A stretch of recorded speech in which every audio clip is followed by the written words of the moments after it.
Hey, Eric, you ever wonder what Genghis Khan was like as a kid? Who starts a conversation like that? I mean, everybody starts somewhere, right? Where do your characters start? Learn all about backgrounds and how to create your own tonight. That's how we roll. That's how we roll. That's how we roll. That's how we roll. That's how we roll. That's how we roll. That's how we roll. That's how we roll. That's how we roll. Welcome to the Goblin's Corner. My name is Eric. And I'm Matt. And tonight, We're talking about background. backgrounds. You gotta get some background for your character background. Yeah, much like the delightful backgrounds we have.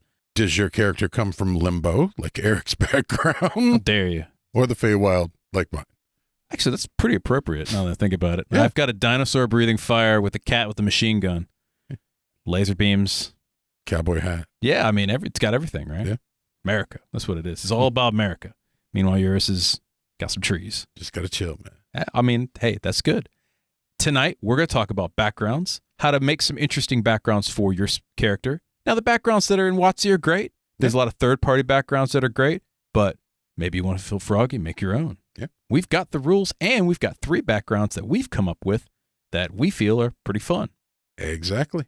But before we get to all of that, hit that like and subscribe button. Help get our show out to more people. Get notified when more awesome episodes come your way. Firstly, why are we talking about backgrounds, though? Well, as you mentioned so eloquently, every character has to start somewhere, and backgrounds are a great way to start someplace. It's true. They also haven't seen a whole lot of official love from WotC. That's true. Now, the PH had some backgrounds in there, and there's been some expansions, and every time they add an expansion, they add a couple of backgrounds, which is fine. And again, our third-party creators, you got to love them. They've come up with a whole host of backgrounds. But maybe you feel that you want to tackle creating your own background because you've got a specific story in mind. Yeah. To me, they can be a great jumping off point for fleshing out your character. The trait suggestions can help you pin down a few things like, what do they absolutely love? What's their biggest flaw or things like that? Yeah. And so learning how to flesh that out for your character. Now, you don't even have to use backgrounds, but it's nice to have. And it's a real easy template if you're trying to make characters quick. And let's be honest, sometimes creating a character, and especially D&D, is tough. It takes a while. Yeah. It can. I mean, you can nitpick to death. I do oftentimes. I know. Hours and hours of, well, should I get this spell or should I get another one? Who knows? It's the wizard in you. It is. So that's a great way to do that. Now, knowing your background also helps your DM tie your characters into whatever they want to do in the world as well. And I think that's an awesome way to use a background. And it's easy for the DM, gives them some points to put together something. Yeah, some connection points. For me, knowing what your traits are, what your flaws are, and all of that stuff, it allows me to have a couple of leverage points when I'm presenting a story to all of the characters. Yes. Right? I want to give you places where that flaw comes into play. I want to give you places where those ideals come into play. So that's super great from a DM's point of view, as well as from just how to play your own character. But one of the things to keep in mind is backgrounds for D&D, at least, are the mechanics that represent your backstory. Yeah, backgrounds flesh out your backstory. They are the mechanics by which that happens. Yep. And it's as simple as that. Not really much to say about it, really. No. I mean, they're good to have. You should have backgrounds. Now let's make some. So what's in a background, Matt? You've got basic story cues behind your character history. These give you generic descriptions about your character's identity. They can reveal how you became an adventurer. Maybe where you've come from. So you might be, we'll use an example, I've got one, because we mentioned this in a previous episode about evocation, the janitor. Yeah. Maybe you have a janitor background. Janitor has to come from somewhere, right? Lone wanderer that just takes care of all the garbage, human or otherwise. Yeah. Where does it come from? It comes from the desolate lands, right? Yeah. That's cool. The Outlander. Real quick, I just thought about something. The janitor could also be a hermit. Because they usually operate when no one is in the building. That's a good point. Loner. That would be an interesting way to play that. I like that, yeah. they provide you with a point of reference for your place in the world. If you're a guild artisan, you probably don't live in like a 3-horse town. You might still be an adventurer, but you've got some specific things that you like. Maybe you like fine dining. Sure. As opposed to an adventurer that just eats out on the trail, right? Yep. If we're a janitor, where would you eat? Who knows, right? Might be some very rich janitors out there. Sure. And interestingly enough, that also applies to socioeconomic class. So you can come from a rich background or a poor background. Sure. You can have a previous profession. Yep. Culture. Yeah. What are those previous professions and cultures? Give yourself something to flesh out in addition to you just being an adventurer. Yep. You weren't born an adventurer. Yeah, if Stormbringer the Dark Drow with his lightning sword comes out of Menzo Baranzan and he's enacting vengeance because he was ostracized by his evil, city, that's great. We like that. But what else is going on? What's he doing in his free time? Does Stormbringer have a hobby? And he's got to have some kind of background, some kind of hit. Why would a drow know what a storm is? Like, this dude's been somewhere. He's seen something. He's seen what a storm is. Yeah. Maybe he was a sailor. Sure. Maybe he was rocking around some Kuatoa down in the Underdark and a Underdark storm whipped up. Never know. Could happen. Yeah. Maybe he saw it through a scrying lens. Maybe he worked as a scribe as a background. That's a cool background. Yeah. And wanted to see the surface world storms for himself. Named himself Stormbringer. He's going to bring Sage. Could be a sage. Yeah. Learned about it from a book. Got a lot of options, right? Speaking of options, most backgrounds provide several benefits. And these can include a couple of things. They don't have to include all of these, but oftentimes they include at least a couple of these different things. And the first thing is languages. Sure. And you usually get 0 to 2. Right. Sometimes you get more depending upon your particular background. But these should fit the background, right? You shouldn't just pick up random language. It should have some touchstone for your character. Yeah. Going on Scholar, if they were researching the Abyss, probably Abyssal is a language. That makes perfect sense. If you're a spy, maybe you pick the language of the society that you've infiltrated. That would make a lot of sense, yeah. I'm infiltrating the elves, but I don't know how to speak Elven. You're a sucky spy if you do that. Oftentimes, a background provides tool use, Mm-hmm. and this is usually 1 or 2, sometimes more, but usually it's just like 1 or 2 different types of tools. And I'll give you an example. If you're a miner, you've probably got mining pick as a tool, or at least tool use. Or if you're like a locksmith, you've got lockpick kit. Yep. If you're an herbalist, you've got herbs. An herbalism kit. An herbalism kit. Well, Yeah. you just maybe just herbs. Just some sticky herbs that you mix together. And well, look, man, didn't say what kind of herbalist you are. It's true. Recreational herbalist. Recreational. Hey, that's a new background. Recreational herbalist. Think about that. I'm here to help. I mean, that might be some of the players too. It's true. All right. What else do we have in addition to languages and tool use, Matt? You usually get up to 4 skills, but usually just 2. Just 2? These are what helped you perform your background. They might be very specific, or you can choose from a set list. Yeah, and we prefer either or, right? So navigation might be a very useful skill if you're a sailor. Sure. I mean, swimming would probably also be a very useful skill to have. Yeah. Pilot water vehicle would be useful. Oh, yeah, that's always useful as well, right? Got to have those skills, man. If you're a carter, pilot landcraft, because you probably want to be able to make that thing go in the direction you're attempting for. If you are a criminal, maybe sneak is a skill you should learn. Indeed. Just saying. It does irritate me that the criminal background does not give you the thieves' cant language. That frustrates me. How dare they?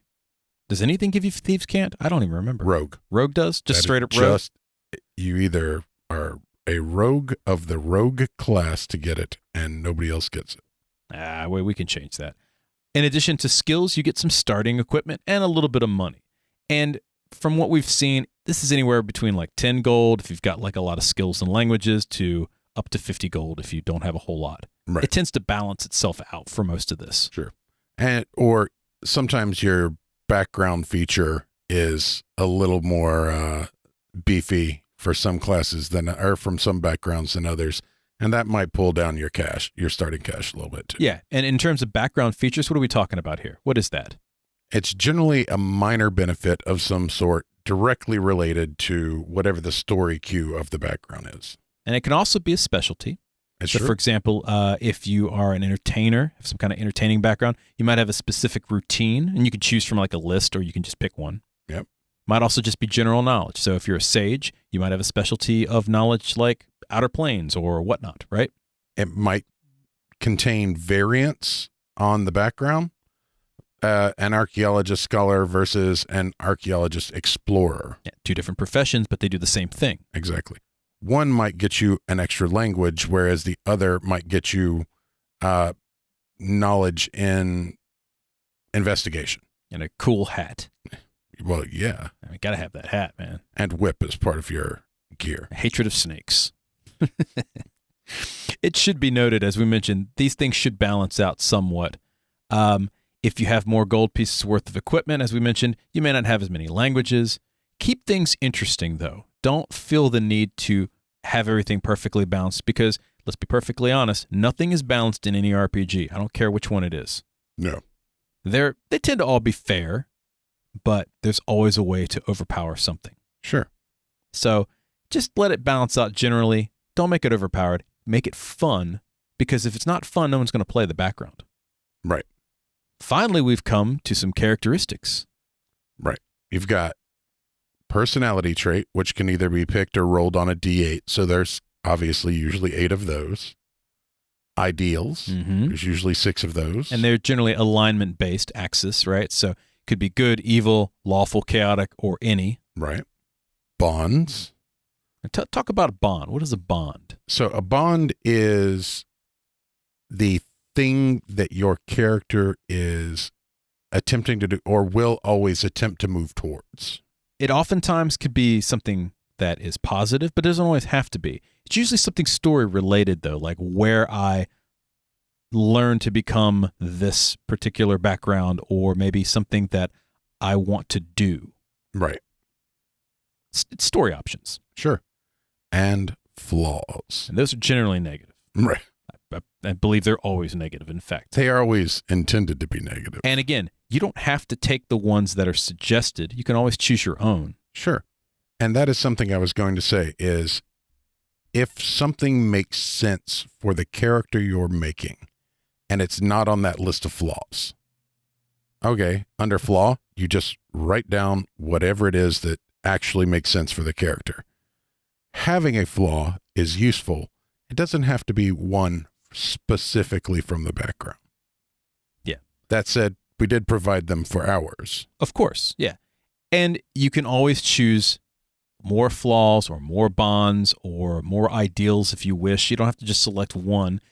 It's really just, again, if you want a fast way to create characters in terms of backgrounds and stories and stuff like that, this is what it's used for. If you want to add more, obviously add more. There are very few DMs that will sit there and say, I don't want more character information about your character. Any DM that tells you otherwise is probably a bad DM, and I'll go out on the record and say that. Your character has too much flavor. Stop it. It's too much flavor. Too spicy for me. I can't stand it. Well, you're a bland DM, and you should be ashamed of yourself. I will say, if you can help it, do not hand your DM a novel. We're not talking War and Peace here, but, a good couple of sentences or pages is fine. Yeah.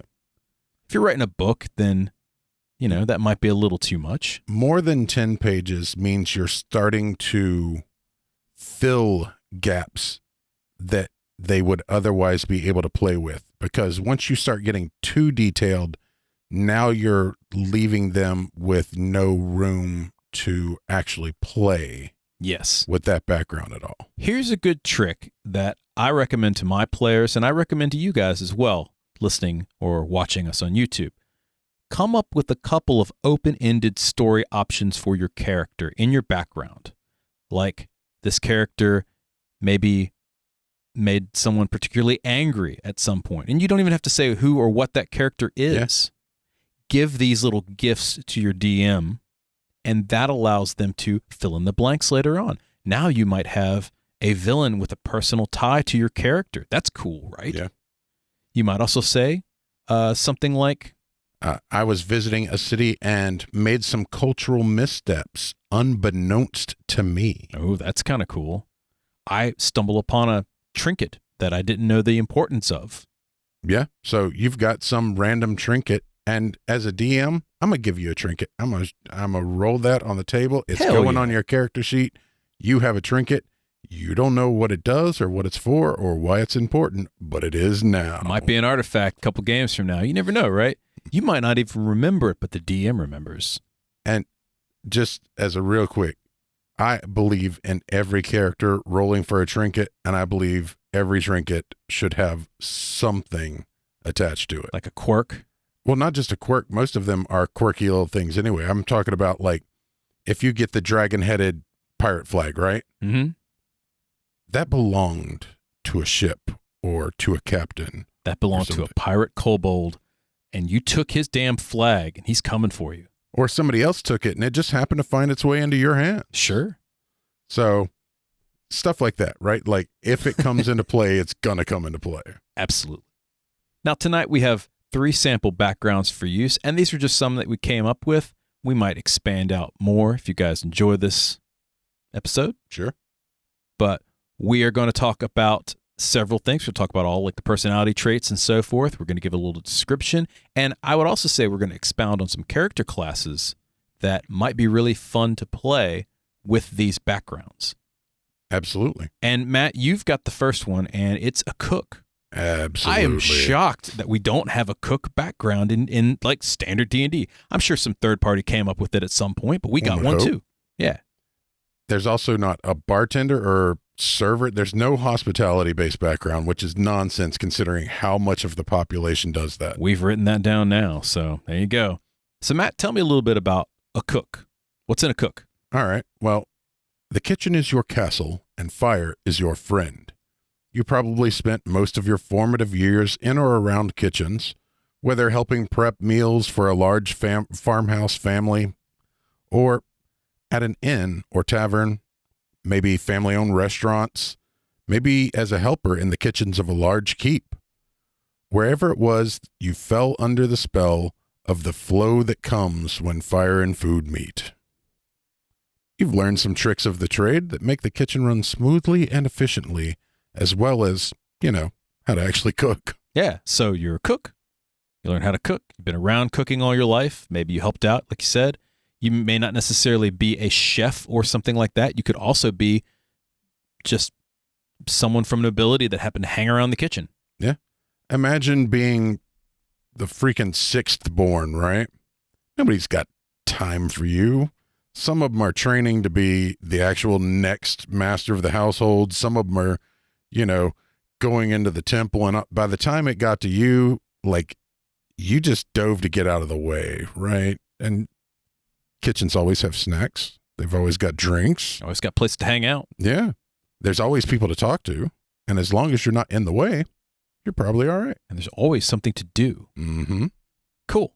So we've got some skills, some tool use, some languages, and equipment. So talk to me about the skills. What do you get? The first one, you're going to pick 2 of these. Okay. And we've got them split in 2.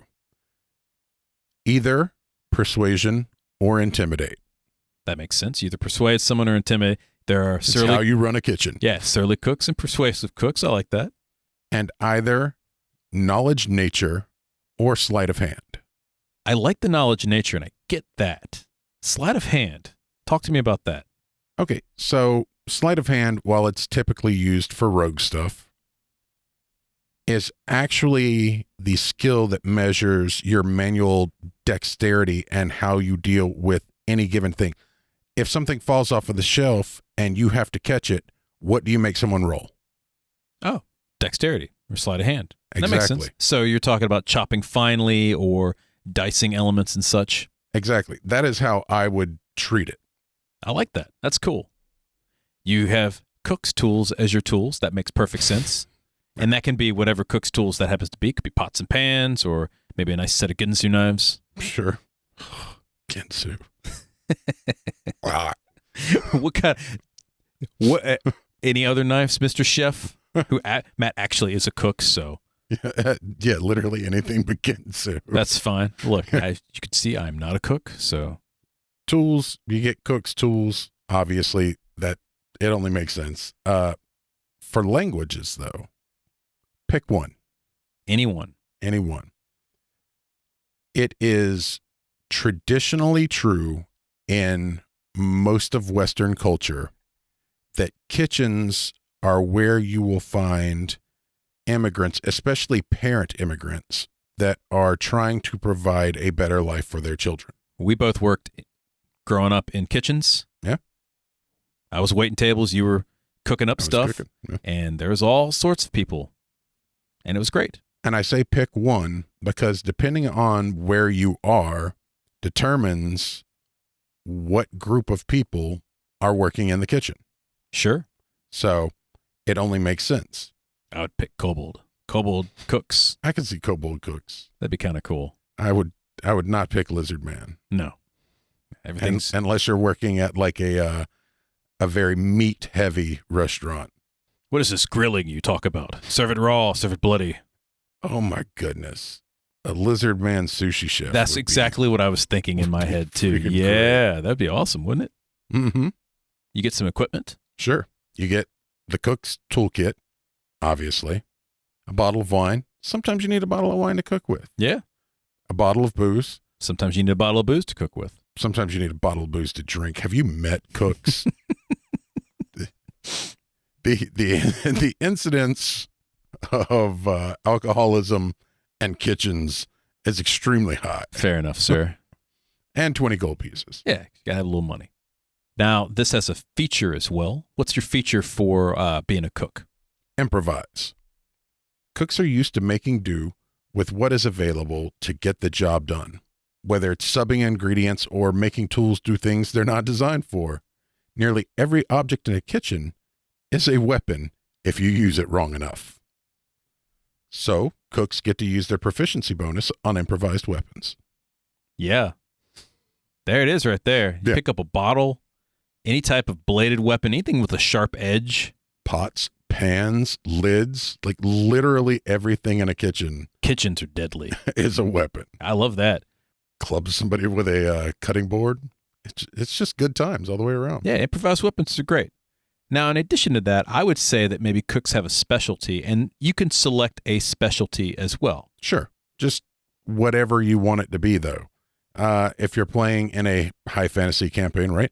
Maybe you worked under an elven chef and your specialty, even if you're a kobold, is elven food because that was your frame of reference for cooking. Yeah, doesn't matter what Could you be eat, that's anything. what you can cook. Yeah. Might do desserts or pastries, Sure. might be baking, might be, you just mentioned sushi chef, right? You should not play a pastry chef unless you're willing to play an insane character. I'll go on record as saying that. Every pastry chef I've ever met has been wildly out of their mind. All I can see is an adventurer who's a pastry chef that's a barbarian and makes meat pies out of all the monsters. That would be kind of dope. That would be awesome, wouldn't it? Yeah. That would be great. Let's talk about some suggested characteristics. Okay, we've got personality traits first, and we've got 8. What are some of these? I enjoy making dishes for others. Simple. Simple, easy to do. I often wonder what an object, mineral, animal, plant, or monster would taste like. Sometimes I go out of my way to sample these. And that's also wonderfully weird. Owlbear. Right? Yeah, I got it. It's beef and chicken. Yeah, I'm feeling you, man. This is perfect. It's like, what does an aboleth taste like? Is it octopus and fish? Think about that. Yeah. I'm always finding different uses for common items, right? If you're used to just improvising whatever's handy, that bleeds over into your non-cooking life. Absolutely. Sometimes to the extent of knowing that you've got something useful, but it's in the other room. I can make this work. It's handy. I tend to think of complex ideas as steps in a recipe. Sure. Just how your brain is trained. If it bleeds, we can kill it and then grill it with a fine wine. There goes your adventure chef right there with the cooking feat. Yep. I tip well for good service and give an earful for bad. And that can apply not just to restaurants, but anybody in the game. Yeah. You got an innkeeper, get pissed off, give him an A earful. coachman, anything. Yeah, absolutely. Don't expect a different result from the same actions. If you want to improve, you have to experiment and try new things. Much like cooks. Yeah. You're like making a cookie recipe, right? You do the same thing every time, you're going to get the same thing. You want to experiment, mix it up. That's how you improve. You know, the first person that was like, I'm going to chop up some chocolate and put it in the sugar cookie recipe, blew everyone's mind. Except for the herbalist, the recreational herbalist. Yeah. He knew what's up. He was the first person to eat that. He might have been the person, or she might have been the person that made that. We're making that background, the recreational herbalist. Yeah. Totally. Yeah, it's going to be awesome. If you want to get the lay of the land, ask someone in the service industry. They know more than any noble or spy master. That is 100% true. That's just facts. We're rumor just mill? presenting facts here. Talk to someone that serves in a castle. There you go. Let's talk about some ideals. And again, these are alignment based for the most part. What do we got? Food is love. Good. Sure. Food is a science. Lawful. Food is expression. Chaotic. If you've ever seen the ridiculous art foodies, it's chaotic. I agree with that. It is easier to persuade the stomach than the mind. That's any. Yeah. Food builds bridges. It could be any. Builds bridges for good or burns bridges for bad. Sure.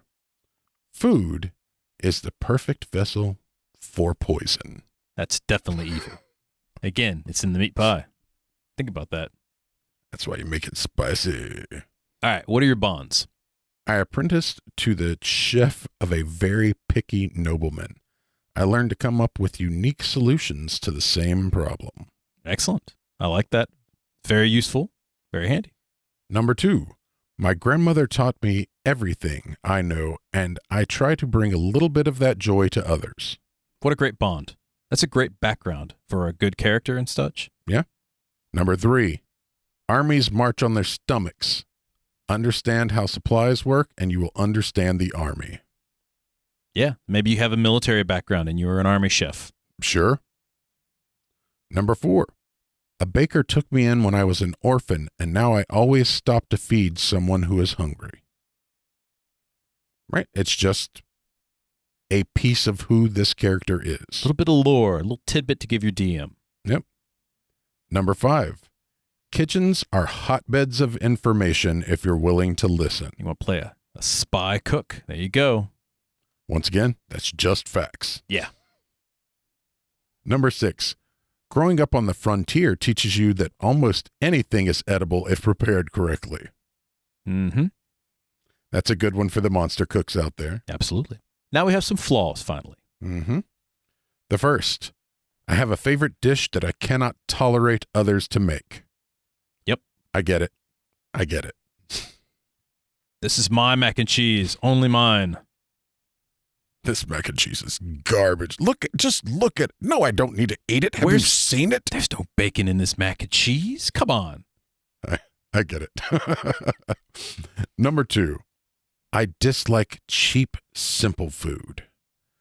I know these people. You snob. And I despise them. Man, sometimes cheap, simple food Is delicious. is wonderful food. But what a great flaw to have. Sure. Number 3, I obsess over how things are presented. Good flaw. Yep. Number 4, I will not serve food unless it is perfect. I get it. Yeah. Number 5, I am obsessed with the perfect dish, whatever it is. Perfect omelet, perfect barbecue, whatever that happens to be. Yeah, you're just trying to work it out. Number 6, I try to impress my culinary tastes on others. Have you eaten mind flare? Have you tried this mind flare? Look at this deep fried mind flare. I'm going to give you this deep fried mind flare. Elvish food is the most delicious food. Oh, you just don't have a refined enough palate for it. But if you keep trying it, sooner or later, you'll develop that You'll palate. like You're this gonna love Lambert's this bread. Elvish Yeah, you'll food. love this. Eat this ground up acorn, damn it. That's how it is. So finally, who would be fun to play as a cook in terms of character class for D&D? Honestly, for the cook, I can see any class really working because either you're coming at it scientifically like a wizard, right? Or you're coming at it artistically like a bard. They're just barbarians, right? Barbarians It's about be great. survival. Sure. So, I could totally see a barbarian grill chef, like a barbecue. oh yeah, He kills a dragon, barbecues it up. He's got a little smoke pot behind him. 100%. Fighters would be great.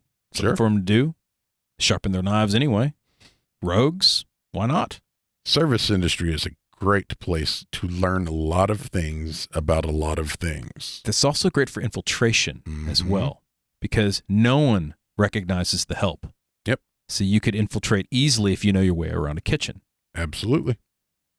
And finally, the Warlock. Patron of gluttony, perhaps? Could be. That'd be kind of cool.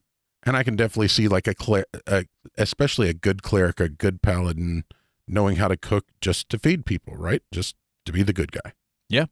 So there's your cook. Now we're going to mix it up a little bit because now we have... The question of the week. All right, so what's the question of the week this time, Matt? What skills has your lived background granted you in a D&D world?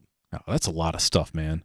I've had all kinds of weird-ass jobs. It's true. Let's try and break it down to a background. I'll pick a couple. Okay. So I would say sleight of hand because I used to be a magician. Sure. Since I do improv, I'll say performance. Sure. Spoken word, perhaps. Performance improv, comedy. Right. And then knowledge. But there's no science knowledge. So knowledge arcana, perhaps, in game world.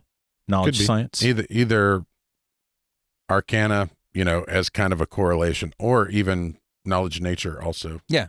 Knowledge nature would be fun. I'd say if I had any tool use, I would say something like dice set. Oh, yeah. Gaming set. I mean, Sure. because we do a lot of gaming. We've got lots of dice. And I mean, you build stuff on a fairly regular basis. So I would say probably woodworking tools. Yeah. I built tables, stuff like that. And my eternal basement that still has not yet been finished has been, in the process of being constructed.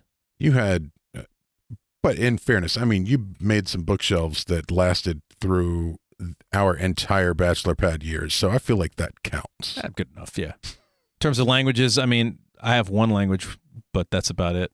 You speak common. Yeah, I speak common. Sorry. And in terms of equipment, what you see is what you get, right? Sure. What about you? What would you have? You've had a lot of weird jobs too. So, I mean, this is kind of hard for us. It is. Knowledge nature definitely fits for me. Obviously, cook's tools. If there's bartender tools, those. Mm-hmm. One of the things that kind of frustrates me a little bit is that alchemy / herbalism, I can't do any of the magic stuff, right?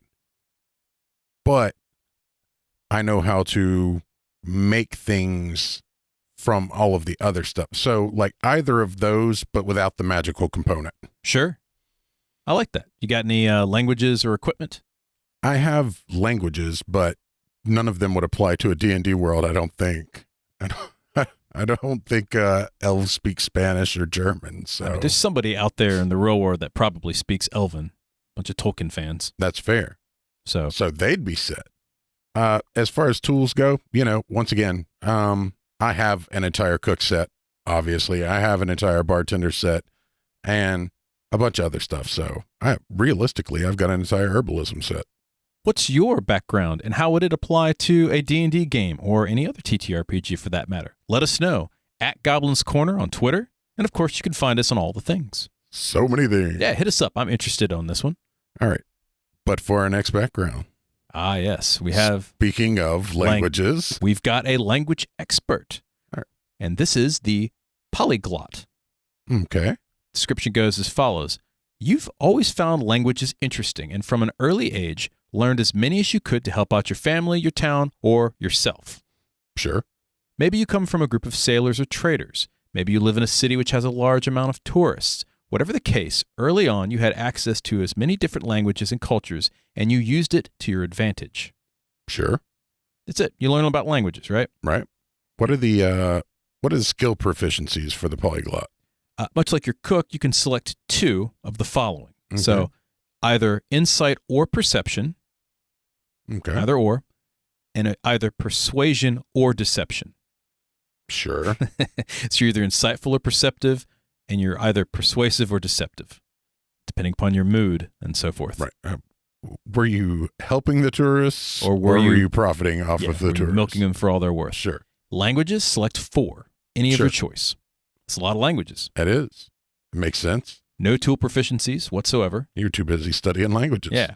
And your equipment, common clothes, a language dictionary of your choice. Doesn't have to be one you know. Right. And a pouch filled with 15 gold.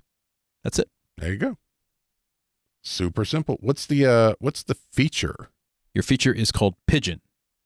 Your mastery of languages allows you some ability to communicate and understand the syntax and general gist of all spoken languages. You may attempt to verbally communicate with any creature which has some sort of language with a DC determined by how far removed the creature's language is from the ones you currently know and have studied. Okay, that So- makes sense. So if you know how to speak Goblin and you're trying to talk to an orc that speaks orc, you might have pretty easy DC to get your point across, right? Sure.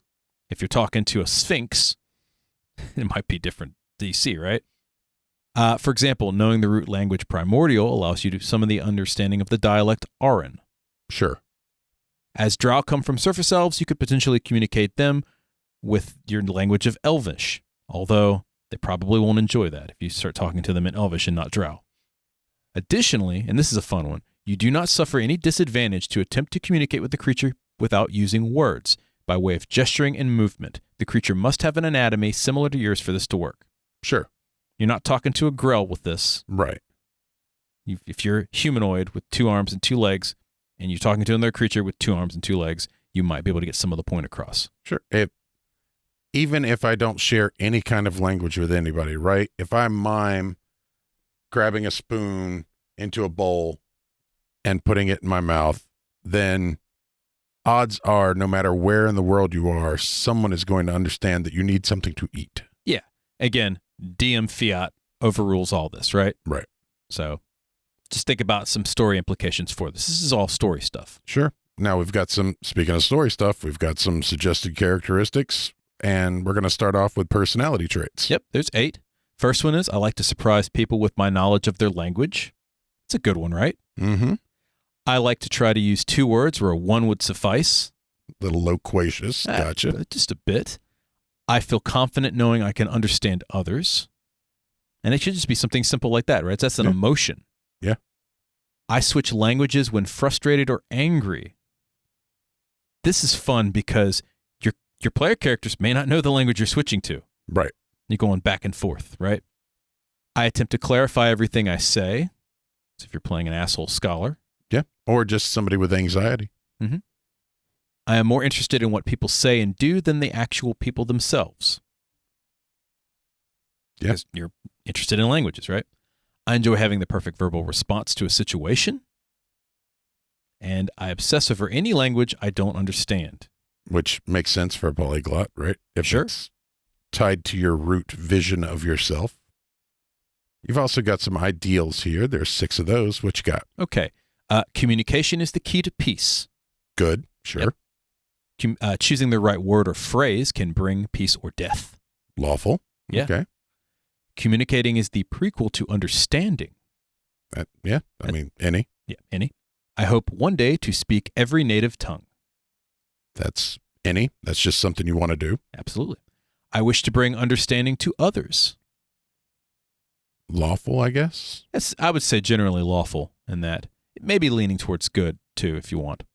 And then finally, I gain their trust and you can talk them into anything.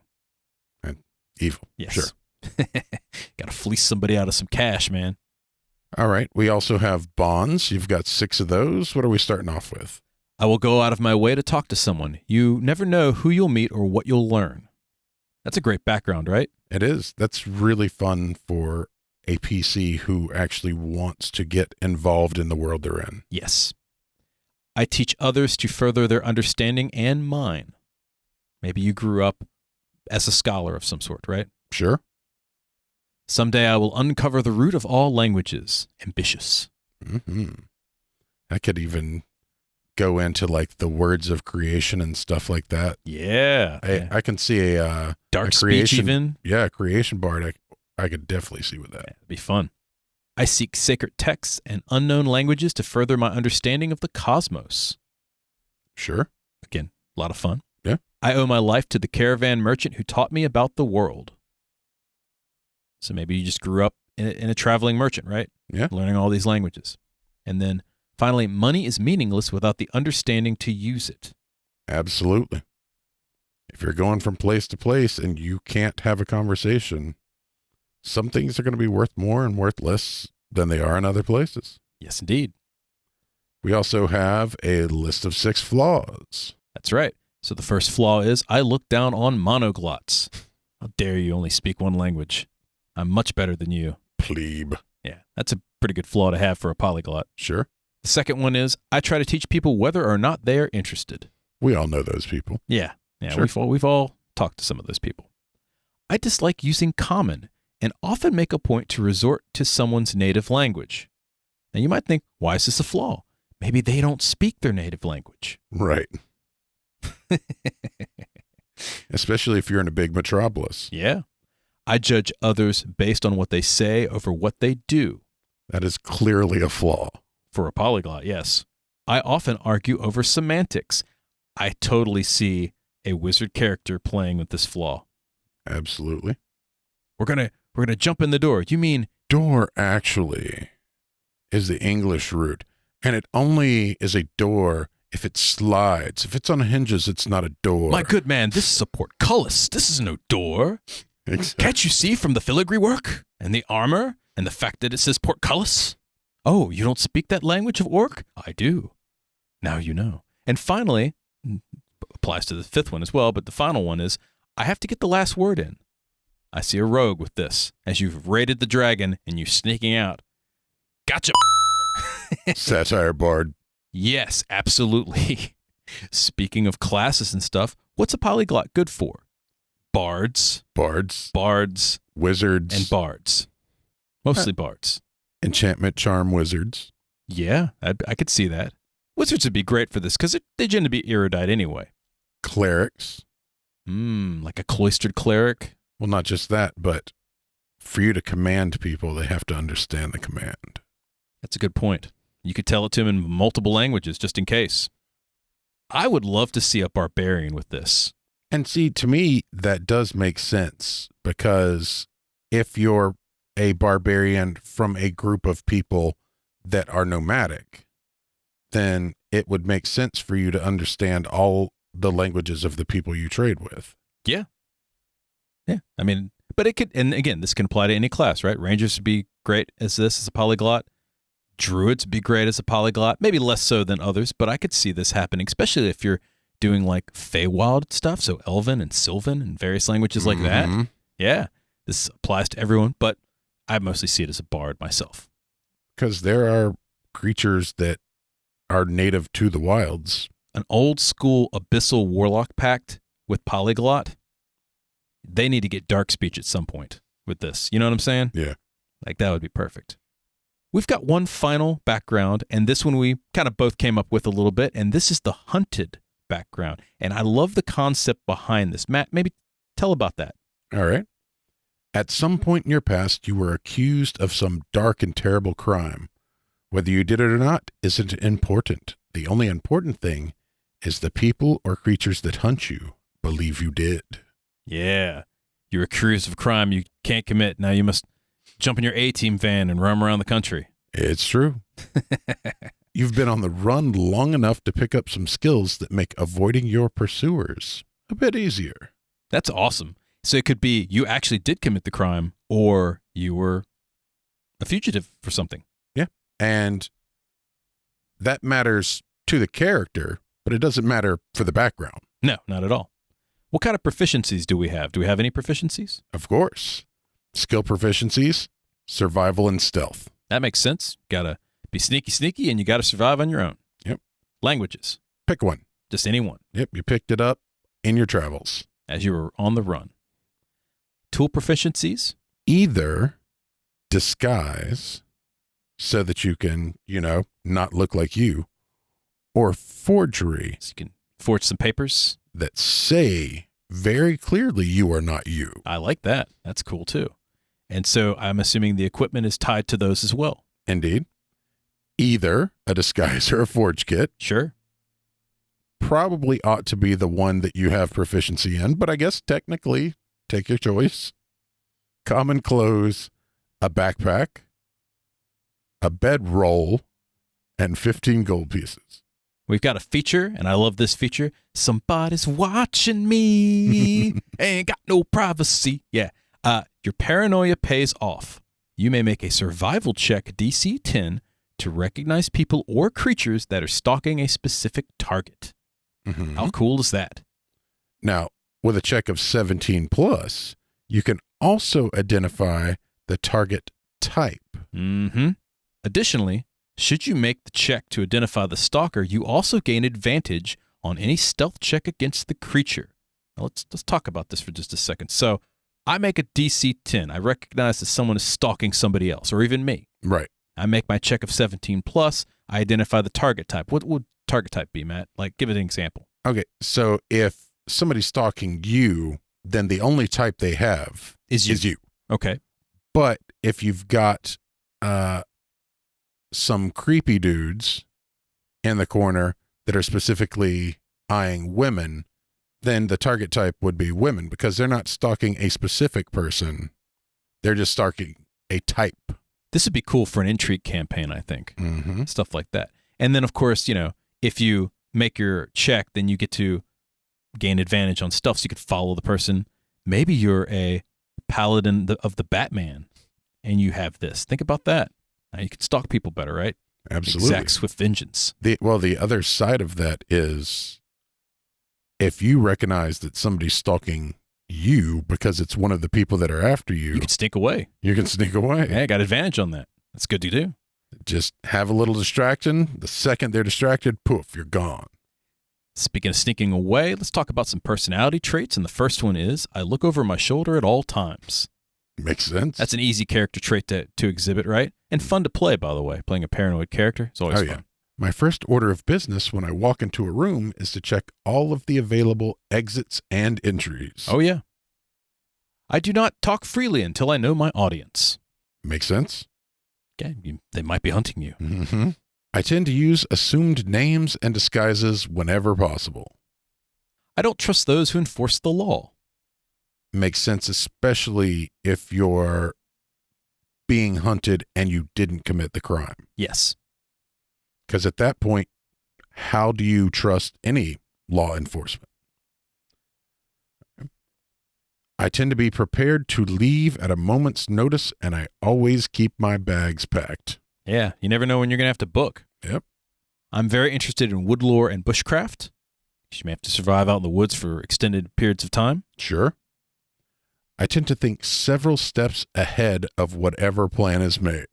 Mm-hmm. Got to know that. Yep.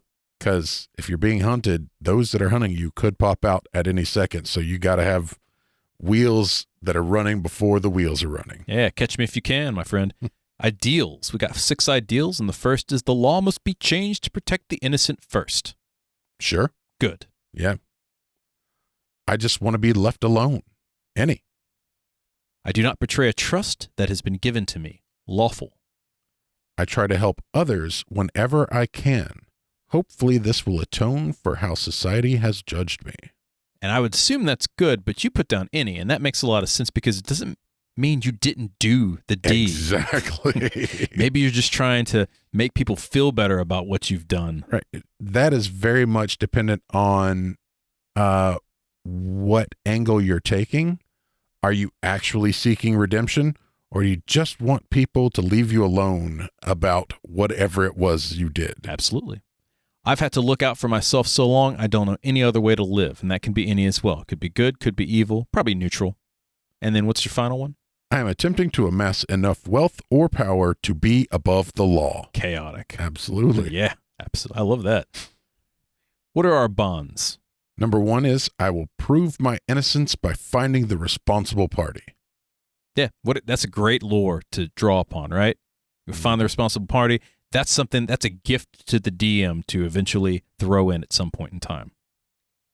Very similar, I will return and take my vengeance on those who hunt me. Now, I like this one because it still doesn't decide whether or not you were responsible for the crime. None of these do. Well, I will prove my innocence. Oh, yeah, that assumes you're innocent. Yeah, Right. that makes But the sense. second one could go either way. Like, you're just tired of being hunted and you're going to go back and take your vengeance. Or you didn't do it in the first damn place and these people have ruined your life. Have you ever thought about piracy? You make a great Dread Pirate Roberts. Indeed. Number 3. I'm the only one who got away. The others were captured, and someday I'll find them. Mm-hmm. That's kind of cool. Yeah. Love that lore. Number 4 is, my flight has given me strength, and while it is a mixed blessing, I take pride in the fact I shall be completely self-sufficient. Yeah. For good or for ill, right? Yep. I was forced to leave loved ones behind, and one day I will return for them. Now that one is specifically either good or bad. Yeah, it really depends on the tone of how you read that. Uh-huh. And then finally, I was taught how to run by another who was hunted, and for that I owe them my life. Now, that could be a super interesting place to put a lever for a plot point. I would say, if I was a savvy DM, is the person that taught you how to be on the run actually was the person that framed you in the beginning. Oh, see, I was thinking somewhere down the line, you get a message that says the person that taught you how to run for your life has been imprisoned somewhere. Oh, and you got to rescue the And person? you've gotta rescue 'em. Sure, yeah. Three Musketeers that action, my friend. That's good times. Let's find some flaws for the hunted. What do we got? Shouldn't be that hard. I find it difficult to trust anyone, even my allies. Because you're paranoid. Sure. Yeah. I can't stay in place for very long. Also, Got to be on the move, right? yeah, if you're used to running, you're used to running. I never enter a town without a disguise. That can be comic or potentially hazardous, depending upon how you play it. Sure. I live every day like it was my last because it might be. Yeah, you're just a hedonist, right? Just You could be dead tomorrow, man. Those Exactly. inevitables are after you because you broke some cosmic law. indeed. Had to spike the camera for that one. All right. I judge potential allies by whether or not they will slow me down. Because you just have to run faster than the person that's running behind you to get away from the owlbear or the person hunting you. And finally, I often obsessively discuss my crime to any who will listen.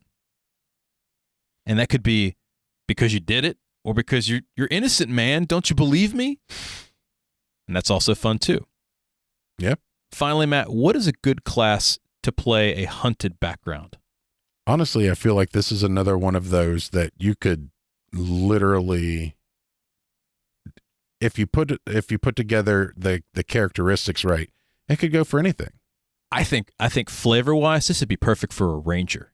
I can see that for like the self-sufficient side of it. Yeah. But for the I'll become powerful enough to be above the law, warlock, wizard. Yeah. For a lot of the law has to be changed because I'm innocent, all of that stuff. That could be anybody. That could be a paladin. That would be a great paladin background. Absolutely. That's another one of the backgrounds that just really works for anybody well. So there you have it. 3 awesome backgrounds that you can use for your game or campaign, as well as the means to create your own background for your D&D game as well.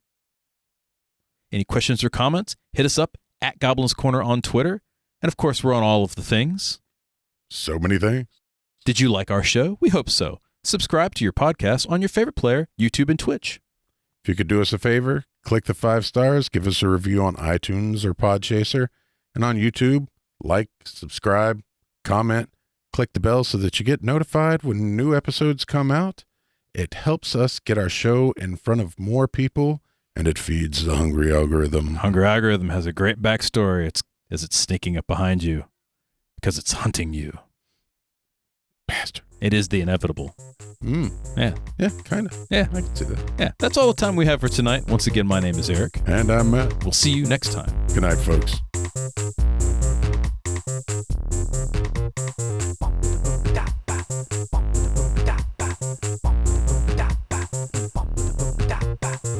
In a world where the Goblin's Corner is by Matt Staples. And Eric Holden. Show song by the mighty D20. This has been a Subterranean production. Coming soon.